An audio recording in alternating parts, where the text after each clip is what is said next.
Welcome, today in front of me Motorola G71 5G, and I'll show you how to adjust ringtone volume on this device. So first you should go to the settings and here tap on the sounds and vibration, and just to change your ringtone volume you should swipe with your finger to the left or to the right side by this way.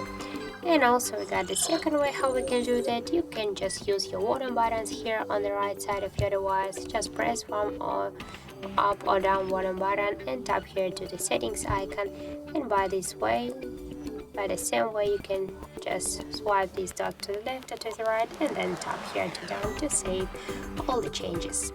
So that's it, that's how it looks. Thank you guys for watching, and if you found this video helpful, don't forget to leave a like, comment and to subscribe our channel.